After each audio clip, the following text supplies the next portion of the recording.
It's kind of hard at times to find ways to find times to record R2-BD. And Yes. The second we do, there's some yard work going outside. You can probably hear it at this very moment, ladies and gentlemen, and others. Welcome to R2-BD, the Star Wars show without an intro. My name is Joey. My name is Jacob. And we like Star Wars. We are brothers. We like it to Star Wars. And this is that. God, I suck at this. You'd swear I've been running this channel for like nearly 4 years. It's really bad. You do how many other projects, all with distinct openings? And this is the one. This is the one I can't do. This is at this point though. This is the opening. Yeah. But whatever. Yard work outside. Us talking about Star Wars. What are we talking about today? We're talking about Master and Apprentice by Claudia Gray. Your choice. My choice. I chose this book for us. We usually take turns going on books. You chose our last one, which I'm now forgetting what it was. Was it Living Force? That sounds... I believe The Living Force was right. our last book. Sorry, we covered a lot of shows in between. We covered Andor Season 1, Andor Season 2, and Tales of the Underworld, all in between last book and this one. Living Force sounds right. I'm pretty sure it was Living Force. If it wasn't, kill me. But, pretty sure it's Living Force. Now, oddly enough, this is a book I think very much kind of in the same ballpark as Living Force. A little bit before it. A little before Living Force. But I agree, ballpark. Yeah, playing around with a lot of the sort of same ideas. And a lot of the same ideas of another book that we've covered before on the show, Dooku, Jedi, Lost, the audio drama. There's a lot of interesting ideas, not just literally in the characters that show up in these books and other things that we covered, but like I think themes. I think there's a lot of similarities between those things. Master and Apprentice we have here from Claudia Gray. Claudia Gray is an author that I've been a big fan of when it comes to Star Wars books for a while now, especially as a big High Republic fan. Yes. She's written Fallen Star and God, I can't think of anything else right Fallen now. Star is the big one. Fallen Star is the big one. Oh God, did she defy this? No, that's just Justina Ireland. She did. God, Into the Dark and into the Light. That's what it was. From Phase 1 and 3. That's right. Did she do any Phase 2? I don't think so. I can't picture any from Phase 2. I don't think she did any Phase 2, which is a shame. But Phase 2 was kind of a let's try out some new authors area.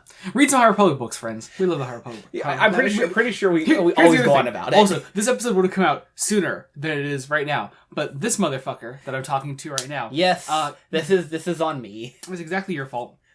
I finished this book probably about like 3 weeks ago. Yeah, you got it. You finished this. When did you finish this? Yesterday. You finished it yesterday. I'm the one with notes, thankfully. But also, it's been a while since I've read this. And you were really slacking because of the High Republic. The last High Republic book came out. I finished it in 2 days. In 2 days. It took me... Oh, it took you about a week. But then, like, you had a hard time getting back to Master and Apprentice because we both started it before Trials of the Jedi came out. Yeah.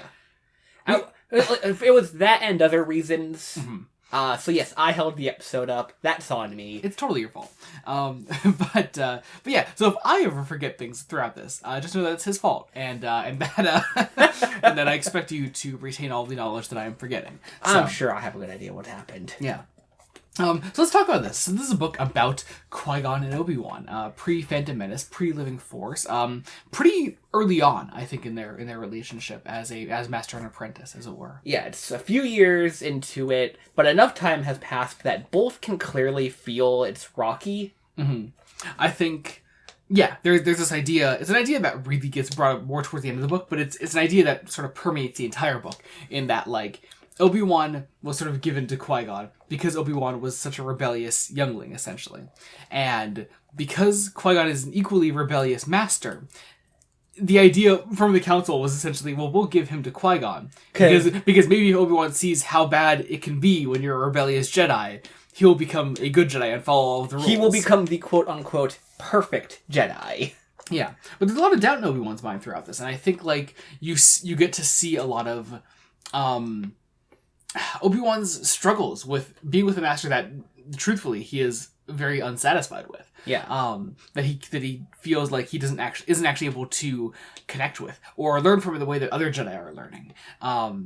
Which actually now also makes me curious to check out that Padawan book that they put out. I think it's a young adult book. Yeah, it's definitely a young adult book. That's just about Obi-Wan. during his apprenticeship. And I wonder where that takes place in relation to this, and I'd be curious to see if it follows on from any of the themes in this book. I would be interested, yeah. But I think Obi-Wan has a lot of very real in relation to, like, him personally anyway, like, struggle with Qui-Gon. Mm-hmm. Because, yeah, Obi-Wan was rebellious, mm-hmm. but at the same time, I don't think he was breaking huge amounts of rules. Yeah. So the Council, in their infinite wisdom, is like, let's give him to the ultimate rule breaker. Yeah. Who was the apprentice of the ultimate rule breaker. Yes. Yeah, speaking of, I love Dooku's role in this book. Dooku isn't in this book a lot. But the shadow of him is like the whole thing. Mm-hmm. Continuity quibbles aside, which I personally can explain away myself, but continuity quibbles aside with, like, Tales of the Jedi, there's this idea that Dooku has more recently left the Jedi Order, or at least has taken a lot of time away from the Jedi Order, mm-hmm. At this point. And specifically a lot of this book, in relation to Qui-Gon and Dooku, has a lot to do with another apprentice of Dooku's previously, one Rael Averross, who is Qui-Gon's elder, and has a very different attitude towards Dooku and towards the Jedi than Qui-Gon does. If Qui-Gon Jinn is like, will follow the rules, but he'll question them at every turn, mm-hmm. Rael is like, what's this? A rule book? Out the window. Yeah. In that regard, I would say, the title Master and Apprentice, it carries a theme throughout this entire book that does not strictly refer to the apprenticeship of Obi-Wan and Qui-Gon. It is Qui-Gon and Rael learning stuff from each other. Both of them learning what they have from Dooku. Mm-hmm. It's really ironic. We just watched Superman Returns last night, and the line that keeps sticking in my head that you joked about earlier today was the father becomes the son line. And I'm like, no, it really is that generational, like, passing the torch. That, like, each Jedi, and realistically, like, we're talking about the line that will eventually create Luke Skywalker, Oh, yeah. Like, this is what this apprenticeship is.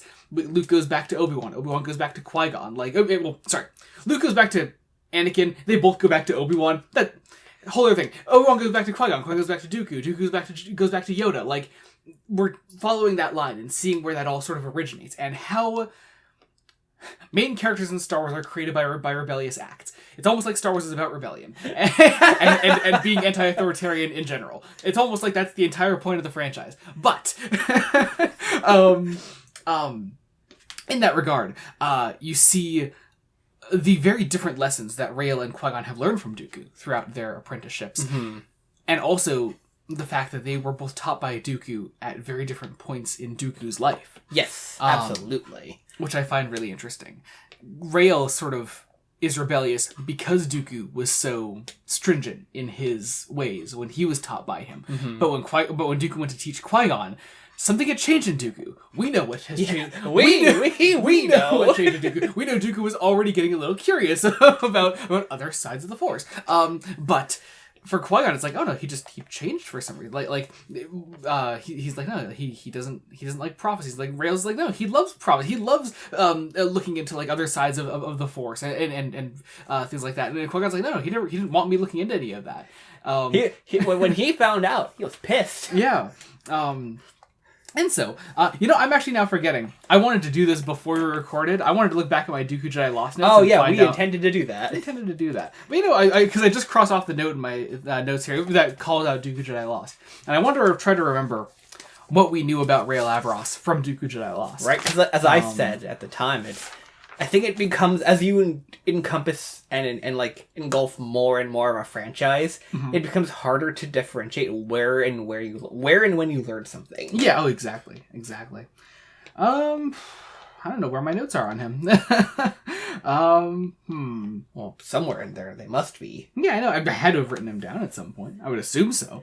Then again, maybe he didn't. Maybe he felt incidental at the time. I know he wasn't in it a bunch, but I don't know. He must have been in it at some point. Yeah, if I recall, he was like a mediator, right? Yeah, he was, oh god, hang on, because I want to say he was involved with here we go, Dooku trained Rael Averross and Qui-Gon, and is that all I have written on him? Here's the thing, he's probably just like a sort of a passing mention more so, because Rael, was not, Because Rail at that point was not a part of Dooku's life. And also because I was just taking that information in for the first time. And I was like, oh, there's another Padawan. I had never heard of Rail. Right, there was another Padawan, and he had a bit of a yeehaw voice. And this was written before Dooku Jedi Lost. So his inclusion in Jedi Lost is more, I think, just a little reference to this book. But either way, he's a big part of this book. And I think, interestingly, when we find him, where we meet him in this book, first off, promiscuous-ass Jedi. I'd say he this guy gets a very interesting lifestyle for a Jedi. Oh, yeah, yeah.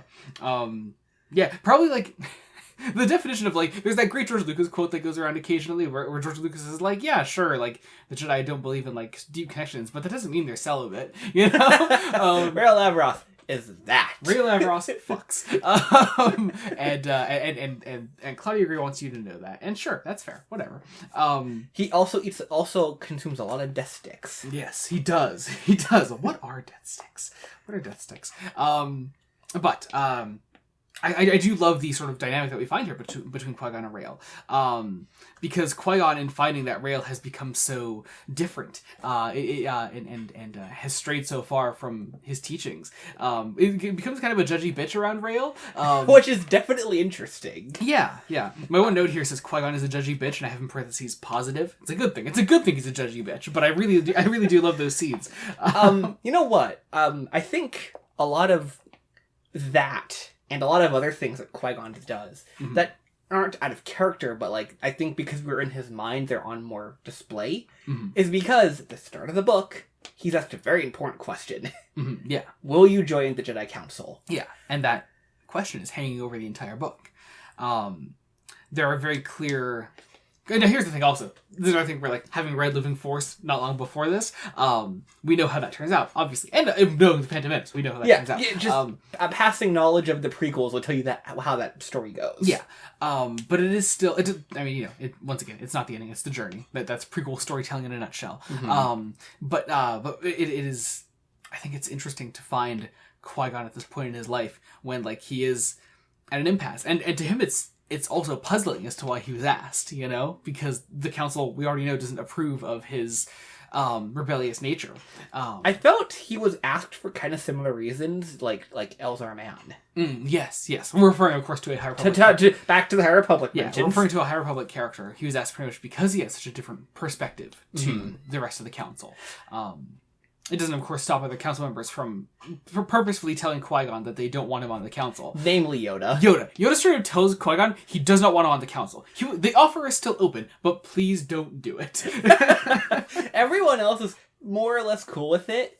Yoda's like, I don't agree, but I'm not going to say no as, like, a command. Yeah. Yeah. But no, I find that question fascinating, and even though we know where it's going to end, I think also that's another big part of the connection between Qui-Gon and Obi-Wan, because taking that seat on the council will take Qui-Gon away from Obi-Wan more, and we're at this rocky point in their relationship where they don't really like each other, and this book is them sort of like growing closer, realizing that, like, no, they can actually learn something from each other, not just Qui-Gon teaching of Obi-Wan in a strictly master and apprentice relationship, but Obi-Wan being able to teach him a lot as well, I find. Let's step away from that for a second, though, because I want to talk about some of the other characters in this. A lot of interesting characters in this one. Indeed. First off, this book opens on a scene on Teth with Wombo the Hutt, and I want to know more about Wombo the Hutt. I just like the name. That's all. Right? Some of our big supporting characters in this, we have Rahara Wick and Pax Marifer. I believe I have that written down correctly. I think that sounds right. Rahara and Pax is how they consistently refer to them. They're two sort of smugglers. They're jewel thieves. Jewel thieves, smugglers. They are in love with each other, but desperately trying to not go down that road. Yeah. Rahara's into Pax and is a bit more, like, open about that, and Pax is into that. This is also really funny for us to be talking about. We play D&D together. Yes. I run for D&D, and there's a character in our D&D campaign with the last name Pax, and it's spelled the exact same way, and I just find that really funny. That is very funny. Whenever I saw Pax, I just mentally I pictured that player's character, and it's very funny. Funny to me, at least. But then they're jewel thieves. They're hunting down this sort of, like, Kyber crystal substitute. They originally think it's Kyber, Mm-hmm. and then it's not. Is the short version. Yes, a Kyber substitute called Kohler, which is a cool idea. I would love to see that idea sort of explored more in other Star Wars things. Because like when Obi-Wan and Qui-Gon, when they examine it, they're like, no, it kind of carries a resonance with the Force, but not nearly as strong even. Yeah. I do like sort of the eventual role that Kohler ends up playing in the book at large. I also do like the other name Pax gives it, Fool's Kyber. Yes, yeah, I do like that. But yeah, it's a cool idea. It's a cool idea for first off, we don't really explore the idea of jewel thieves in Star Wars, and I like that idea as a whole. It's one of those ideas where you're like, oh yeah, that gotta be there, and it's almost like a stupidly obvious concept. Yeah, exactly. One of some other characters in this, though, I love that. First of all, we see the Chancellor at the time of this. We see one Kirames Kaj, I think I'm pronouncing that correctly. Yes.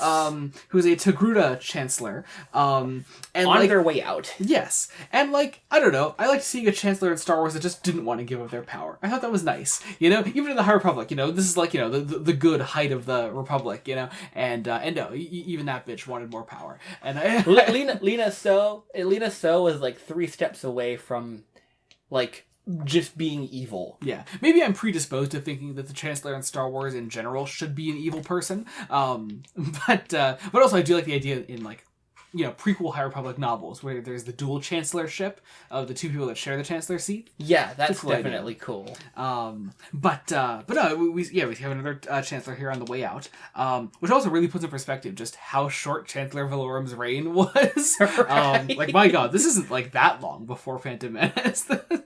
Actually, does it have a little timeline thing in here? I don't know. You have the physical book. I do have the physical book. I'm opening it up right now. It doesn't give me a year. But I can't imagine it's that long, because we know roughly, because we have an idea of how long Living Force is away from... Yeah, Living Force is right before Phantom Menace. But this is at least a couple years before that. But either way, Obi-Wan can't be that old, that much older by the time Phantom Menace comes around, because he's 19 in this. Yeah. Which I find interesting. We have a much younger Obi-Wan in general. But yeah, where was I? Chancellor. That's right. Chancellor. The Chancellorship. Yeah, I know. I just enjoyed it. It's a small scene that Chancellor Kaj shows up in, but I just found it an interesting scene in general. I have a couple other characters here on our planet of Pyjal, where we spend most of our book, namely Princess Fanry, who, look, first off, this is a spoiler discussion. If you haven't gotten that by now, these are usually spoiler discussions. You kind of got the sense that we like the book already. Yeah, we like the book. If you want to go buy the book, buy the book. It's a great book. But no, I wanted to say on Princess Fanry right away. I want to get this out of the way because I'm very proud of myself, and I never do this. But I made a prediction as I was making my notes on this book. I never write predictions because you know me. Usually, my attitude towards just experiencing anything is just I'm along for the ride. I'm not really going to try to theorize and craft things. That's not how you consume a ton of. But media. I have one here. You can see through about 3 pages of notes. Halfway through here on my second page, I was like, I'm gonna write down a prediction. Fanry is evil? ? I was right. And so yeah, Princess Fanry is our sort of twist bad guy in the end. And I like the idea. I think it makes sense. I would be very curious if I were to go through the book again with the twist, knowing it for sure. Mm-hmm. Would there be more obvious signs, or because we're seeing her through the lens of various characters who through self-admission say I just was obscured by who she was, would you still not see it? Mm-hmm. Yeah. I don't know. I'm not even sure what tipped me off to it. Maybe it was just maybe how much she seems to be asking questions. See, it was one of those things where I think I was more applying the police procedural logic to it, where I was like, who's the character that just is purposefully meant to seem the least likely? Maybe that was it for me. For me, with that line of reasoning, it was the security captain. Okay, who is still evil in the end as well, and is working with Fanry. Yeah, Captain Darren. Yeah, Captain Darren. I pegged Captain Darren as the leader of the Blackguard. Mm-hmm. But I wasn't too far off. Yeah. We have this sort of like rebellion sort of on Pyjal. They called the Opposition. They're a theater troupe. Mm-hmm. It's funny. There's sort of like multiple like opposition cells though on Pyjal that are sort of like are sort of like being blamed for like sort of the unrest on Pyjal, and sort of like Fanry is trying to speak up against, which is I find interesting. And it's meant to sort of be the obvious red herring to the point where like even Princess Fanry is like, the opposition must be evil, and maybe that was the point where I was like, she's evil, isn't she? Right? Maybe that's possible. Yeah. But I do like also sort of switching gears a little bit. I love a lot of the flashbacks throughout this. Yes, they're very illuminating. Yeah, every couple chapters. This is sort of like the biggest role that Dooku has in the book, are these sort of flashbacks to when Qui-Gon was being trained by Dooku. So we have like their first meeting when Qui-Gon was like 12 years old or whatever. And then like sort of like the first time that Qui-Gon and Rael meet. But then the flashbacks sort of start to like take a turn. They do, yeah. It's definitely an accurate description. Yeah. Because we have... over time, we have sort of like the exploration of Qui-Gon's interest in prophecies, and Dooku sort of like just steering him away from that, and like we can see sort of like Dooku like personality wise change over time, and see how he grows like colder towards Qui-Gon. Sort of culminates in what is easily my favorite flashback in the book, which is a scene where Qui-Gon is... I'm just trying to find my note on it quick. Can't find it now. You know the scene I'm talking about, but I'm just trying to find my note on it so I can... The last one? Yeah, the assassin that goes after Qui-Gon. Oh, yeah. I think it's the second to last one. Last one, where the assassin goes after Qui-Gon. And, first of all, I like the idea of the assassin. I didn't write down the assassin's name, but it was this cool idea where, it's just a fascinating little like side character that doesn't get much time. That was like, I have killed people of all these different ages, and I've never killed however old Qui-Gon is at the time. 14. He's like 14. He's like, I've never killed a 14-year-old. And their whole MO, as they themselves stated, they want to kill one person of each age range within like 0 to 200 years or something like that. Mm-hmm. And it's and when they get Qui-Gon pinned, they're like, I've killed a 13-year-old, I've killed a 15-year-old. But you, my friend, you're 14. And it just, I don't know, just a small little note that I really appreciated.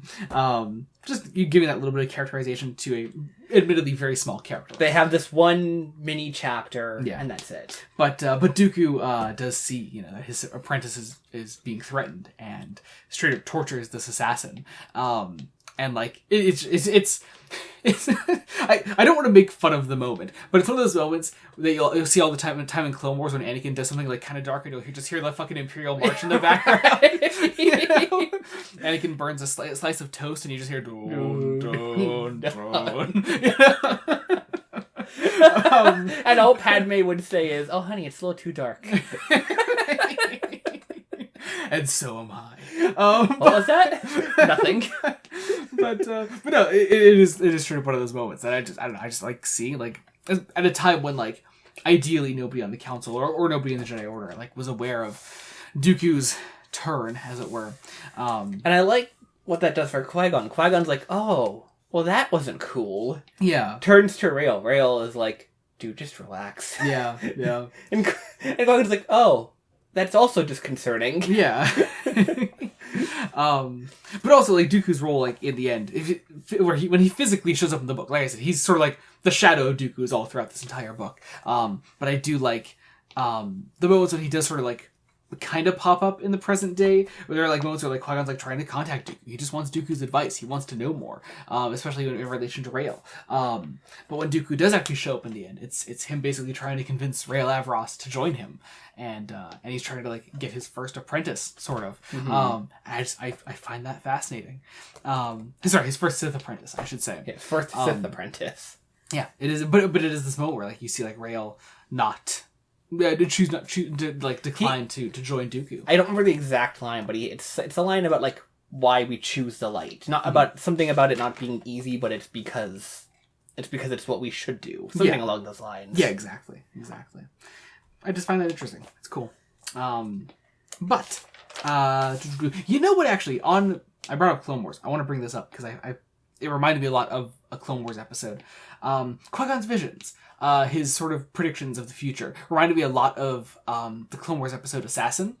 Because as far as like future visions go for Jedi that we've seen, they usually manifest in the form of like Anakin like pinpointing the future or the ending of Revenge of the Sith, you know. But we do like casual visions of the future for Jedi, in the way that like Ahsoka gets them in Assassin, or Qui-Gon getting them here and seeing this attack on Pijal here.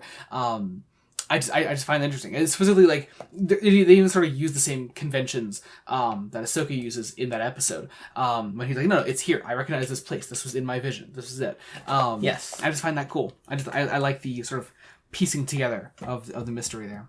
I think visions in Star Wars, like when a character has them, I think they are often an interesting way to show the future. Because it's often, in Clone Wars, it's a little more like what we're actually going to see, because it's a visual media. Yeah. You know? But in a book, Qui-Gon's vision is slightly wrong. Yeah. Which is called out by the end of the book, and is like, with the idea, like, what if I was meant to misinterpret what the Force showed me? Yeah, exactly. And that's sort of the idea in the end. It's cool. I like that a lot. Other things I like, let's hop back to Obi-Wan for a second. I have a note here on Obi-Wan's connection with animals. So I guess we're speaking more on Clone Wars. It reminds me a lot of, was it ARC Troopers in Clone Wars? Obi-Wan with that, right, yeah. The water alien on Kamino. I find Obi-Wan is a Jedi that often connects with animals a lot, through the Force. It's not an aspect of him as a Jedi that is often accentuated, but it's always kind of there. I forget why I have this note there. Oh yeah, the Varactyls. The hunting scene. Yeah, the Great Hunt. That's another cool idea. I like the Great Hunt a lot. The Great Hunt. I do quite like the concept. Yeah. But yeah, Obi-Wan sort of like has this connection with the Varactyls, and it sort of gives him this natural advantage in the hunt. I think, to me anyway, it kind of like this fairly consistent characterization of Obi-Wan being connected with animals, even if it's not super strong in its appearance, goes a long way to his characterization of slowly losing the trust of the technology around him. You know? Oh yeah. Not that he doesn't trust ships to fly and get him where he needs to go. I mean, he's certainly not being helped in his distrust of technology when his lightsaber stops working in this one. God, yeah. Because there's this great scene early on when he disassembles his lightsaber, and Princess Fannery, for no apparent reason, he's like, I want to see the inside of your lightsaber, Obi-Wan. Mr. Jedi man, how does your lightsaber Give work? me the thing that protects your life. And she replaces the kyber crystal with Kohler, and so Obi-Wan's lightsaber stops working, and it's nice. It's a well, I would more clarify and say it doesn't work properly. It doesn't work properly. Yeah, it can work. Yeah, I like that. What else we got? I like over time we see Obi-Wan like eventually sort of like start to actually like doubt aspects of the Republic. That is, of course, until he essentially tells on Qui-Gon to the Senate, which I really like.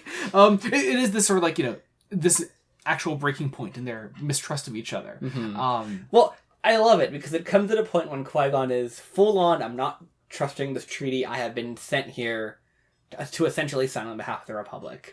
He's had this vision. He has seen enough of the Zerker Corporation, who we have not mentioned yet.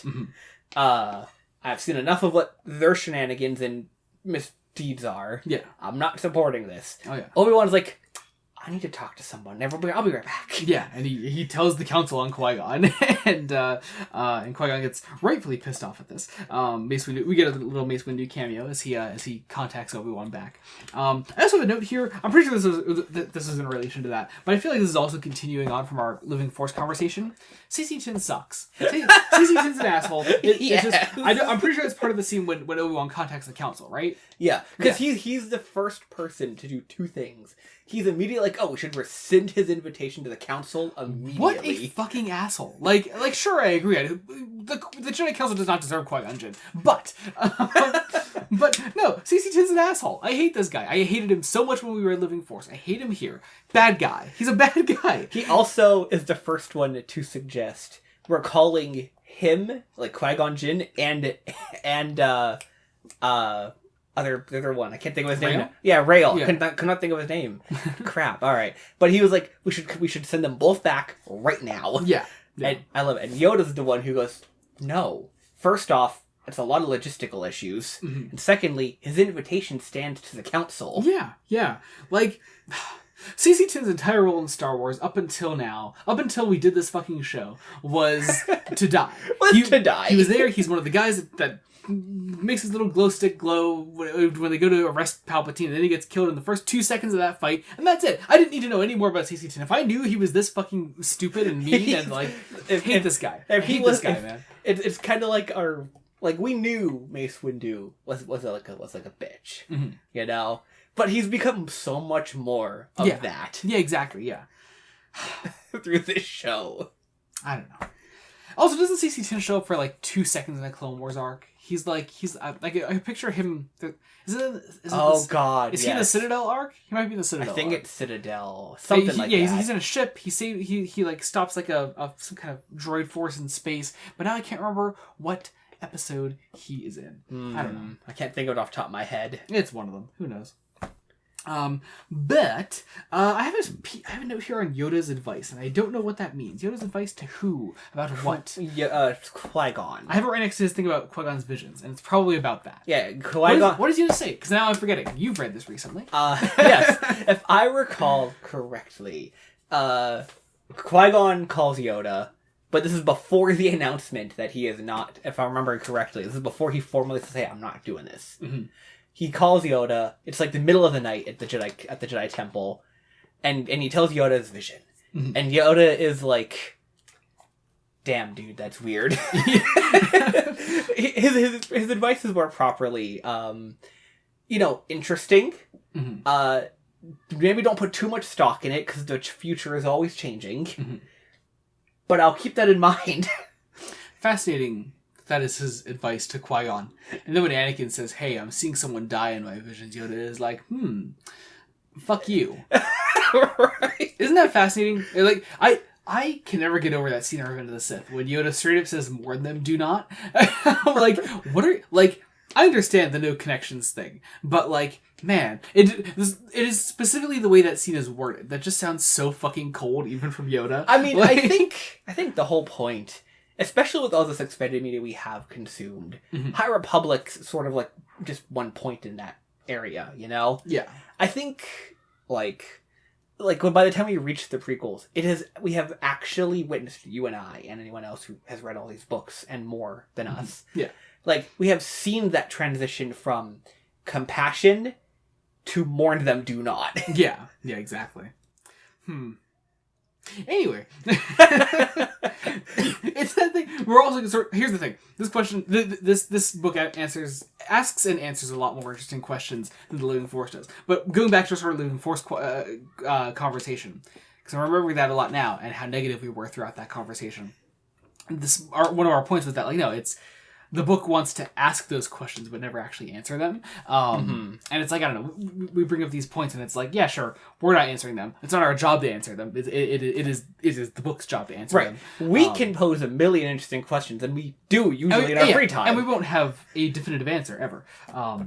I just find that interesting. Go watch our Living Force video. It's actually, I'm pretty sure right now it's the most popular R2-BD episode because it has a bit of a clickbaity title. Clickbaity title.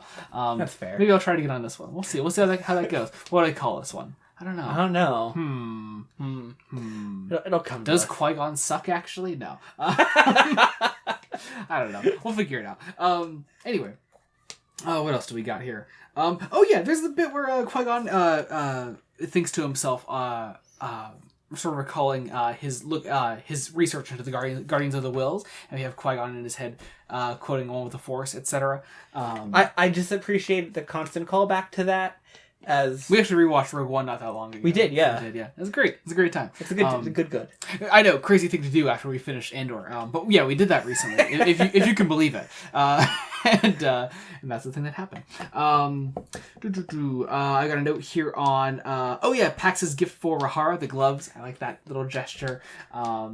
At one point, Rahara is captured. We have to rescue Rahara. Halen Azuka, who is the sort of seen as the leader of the opposition, surrenders right before Fanray is revealed to be evil. Again, just we need to set up the dominoes because we can all kind of guess where it's going. Yeah. Here's the thing. I don't really have much to say about the ending of the book, because it's pretty simple. It's like, Fanry turns on everyone. She becomes evil. Captain Darren is killed, right? He's killed. No, he survives, but barely. That's right. And so yeah, we defeat the real new opposition, which is her, and her and Darren. Yes. And her slave girl, who's like a name I cannot picture. Katie something, Caitlin, one of those two. I forget what it is. I don't even think I have it in my notes.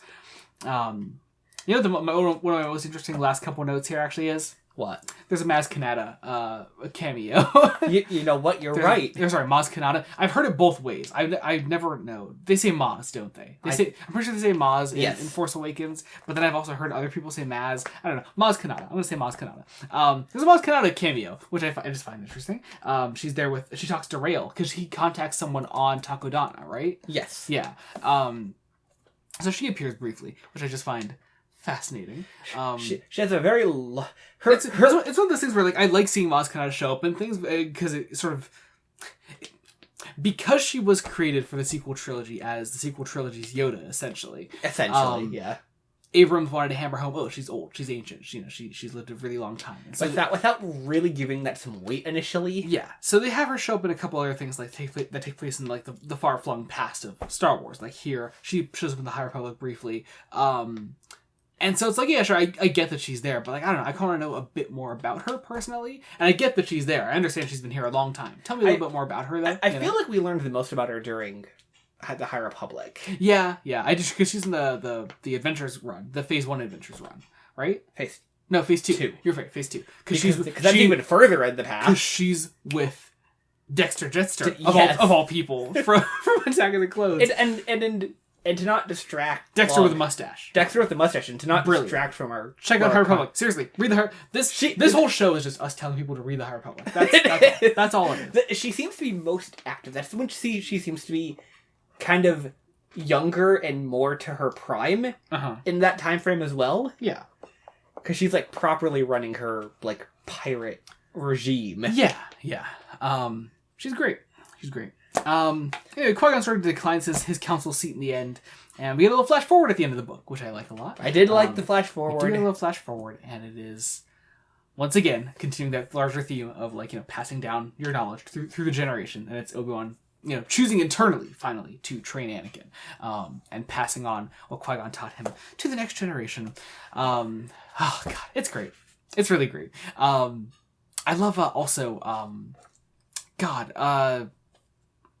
thinking of that line from the Clone Wars movie that Obi-Wan has to Anakin, where Anakin's like, "Yeah, Padawan will just slow me down." Ha ha ha! Get the irony? But Obi-Wan's like, "No. Teaching is a privilege. It is our responsibility to pass it on to the next generation." Yeah. I like that. It's cool. I like that idea that Obi-Wan, through his time of training Anakin, came to truly embrace that idea. When originally it's out of obligation. Yeah, exactly. Yeah, he has to, because it's not enough that Qui-Gon's final wish is, you must train the boy. It is literally his final words. It's his final words. But Obi-Wan, you could tell for a while, doesn't actually believe in that. Even when he's talking to Yoda in the last scene, in one of the last scenes of Phantom Menace, he's like, "No, yeah, sure, it was Qui-Gon's wish." You never really get the sense that he wants to do it. And then you start up an Attack of the Clones, and they are actually friends, and they have formed that bond over that 10 years. 10 years have passed.